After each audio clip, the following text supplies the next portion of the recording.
Tally में अगर आप एंट्री कर रहे हैं या आपका कोई बिजनेस है, तो एक समय के बाद जब बिजनेस बहुत बढ़ने लगता है तो सामानों की डिलीवरी दुकान से करना बड़ा मुश्किल हो जाता है। ऐसे में आपको बनाना चाहिए गोडाउन्स, और गोडाउन्स को मेंटेन करने के लिए टैली से बढ़िया सॉफ्टवेयर नहीं है। टैली में गोडाउन्स को कैसे मेंटेन करते हैं वही आज आपको मैं बताने वाला हूँ। यादव बिस्किट्स नाम की मैंने कंपनी बनाई है, और कीबोर्ड से F11 और F2 को प्रेस करने के बाद यहाँ पर एक मल्टीपल गोडाउन्स का ऑप्शन है। मेंटेन मल्टीपल गोडाउन्स लिखा हुआ है। हो सकता है आपकी टैली में मेंटेन मल्टीपल लोकेशंस लिखा हो, उससे कोई परेशानी नहीं है। इसको आपको यस कर देना है और इस फाइल को आपको एक्सेप्ट करा देना है। एक्सेप्ट कराने के बाद आपको इन्वेंट्री इन्फो में जाने के बाद एक नया ऑप्शन दिखेगा जिसका नाम है गोडाउन्स। इस गोडाउन्स में जाकर आपको गोडाउन का नाम लिखना है।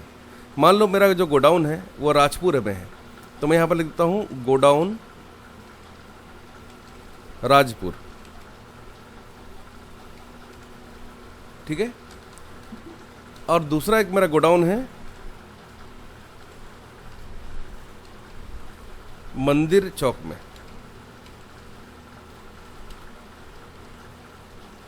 तो वो भी मैंने बना दिया यहाँ पर, ठीक है।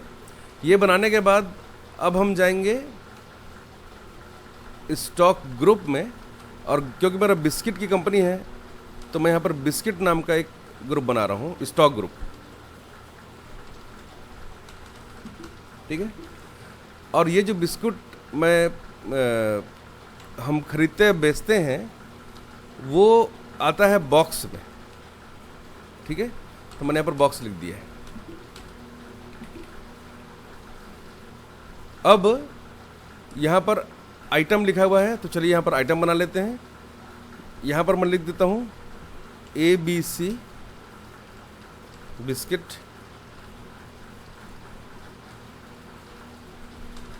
यहाँ अंडर में लेना है बिस्किट, यूनिट में लेना है बॉक्स, बस। एक और बिस्किट का नाम लेते हैं हम लोग XYZ बिस्किट, और अंडर बिस्किट ग्रुप, और यूनिट का नाम लिखा है बॉक्स, ठीक है। बस ये दो ही लिखा मैंने। उसके बाद आपको आना है बैक करके इन्वेंट्री अकाउंट्स इन्फो में। अब यहाँ पर लेज़र मैं बना रहा हूँ परचेस का, जो कि अंडर परचेस अकाउंट होगा, और सेल करने के लिए मैं बना रहा हूँ सेल्स का एक लेज़र जो कि अंडर सेल्स अकाउंट होगा, ठीक है। अब इन सामानों को खरीदना है, तो उसके लिए मुझे जाना पड़ेगा अकाउंटिंग वाउचर में। परचेस करने के लिए मैंने F9 को प्रेस किया है, और यहाँ पर हमने लिया है ABC बिस्किट। तो यहाँ पर गोडाउन का नाम पूछा जा रहा है। मेन लोकेशन मतलब मेरी शॉप, मेरा शोरूम, जहाँ पर मेरा जो मेन लोकेशन है। यहाँ पर मैंने क्वांटिटी लिखी है 20 बॉक्सेस। एक बॉक्स का रेट मान लीजिए कि 1000 रुपये है, ठीक है। और गोडाउन मंदिर चौक वाले में मैंने 100 बॉक्स उतरवाए हैं, और राजपुर वाले में भी मैंने 100 बॉक्स उतरवाए हैं। ये पहली एंट्री मेरी कंप्लीट हो गई। सेकंड एंट्री है XYZ बिस्किट की, जिसको मैंने मेन लोकेशन में 20 बॉक्सेस उतरवाए हैं, जिसका रेट है 990 रुपये। और राजपुर वाले में गोडाउन में मैंने यहाँ पर 200 बॉक्सेस उतरवाए हैं, और राजपुर वाले में मैंने 200 बॉक्स यहाँ पर परचेस करा है, ठीक है। ये मेरी एंट्री हो गई कंप्लीट। मैंने इस एंट्री को रिकॉर्ड करने के बाद, एक्सेप्ट करने के बाद, डिस्प्ले में जाना है, स्टेटमेंट ऑफ इन्वेंट्री में जाके गोडाउन्स में एंटर करना है। तो आप देख पाएंगे किस किस गोडाउन में कितना कितना माल है। इसके लिए आपको Alt F1 को प्रेस करना है।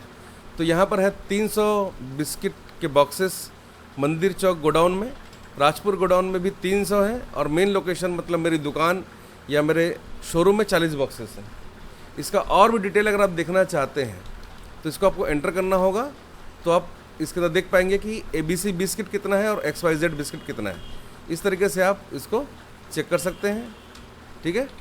अब मान लीजिए कि आपके पास कोई ग्राहक आया जिसको आपको 10 बॉक्सेस बेचने हैं, तो वाउचर में जाने के बाद मैंने यहाँ पर F8 दबाया है, और यहाँ से मैंने पार्टी को कैश में ABC बिस्किट के जो पैकेट 10 पैकेट बेचना है वो मैंने राजपुर वाले गोडाउन से उनको बोला कि अब 10 पैकेट कलेक्ट कर लो, और एक बॉक्स का रेट मैंने उसको 1100 रुपये लगाया है, ठीक है।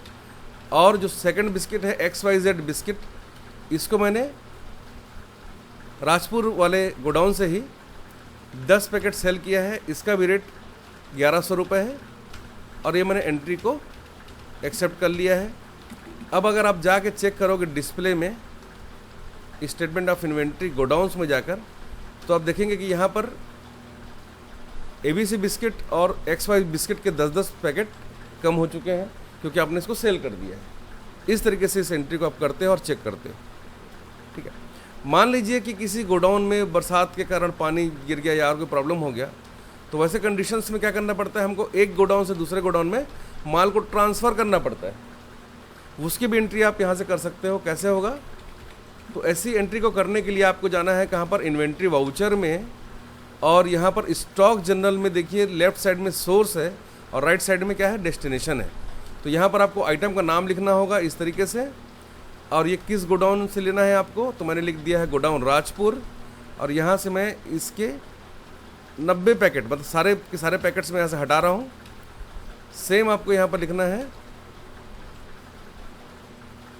ABC बिस्किट, और किस गोडाउन में ट्रांसफ़र करना है, तो यहाँ पर मैंने राजपुर लिखा था, तो यहाँ पर मैं मंदिर चौक लिख देता हूँ।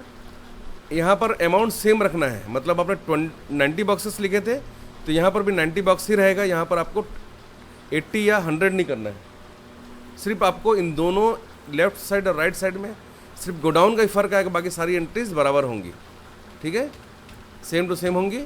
इसको आप जैसे ही एंटर करोगे तो इसकी एंट्री कंप्लीट हो जाएगी। अब अगर आप जाकर डिस्प्ले में स्टेटमेंट ऑफ इन्वेंट्री में गोडाउन्स में जाके चेक करोगे, तो राजपुर वाले में आपको पास सिर्फ XYZ बिस्किट मिलेगा, क्योंकि ABC बिस्किट में सारे ट्रांसफ़र कर चुका हूँ। इसको और अच्छे से समझने के लिए यहाँ पर एक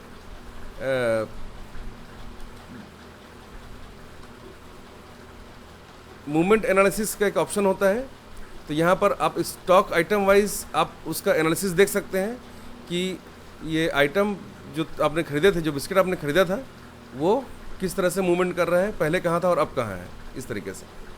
इसके अलावा यहाँ पर ग्रुप एनालिसिस है, यहाँ से जा चेक कर सकते हो आप, स्टॉक ग्रुप के हिसाब से आप चेक कर सकते हो इस तरीके से कि इसमें कितने आपने इनवर्ड, मतलब कितना आपके पास बिस्किट आया है और कितना आपने इसमें से आउटवर्ड मतलब बेचा है या फिर ट्रांसफ़र किया है, ठीक है।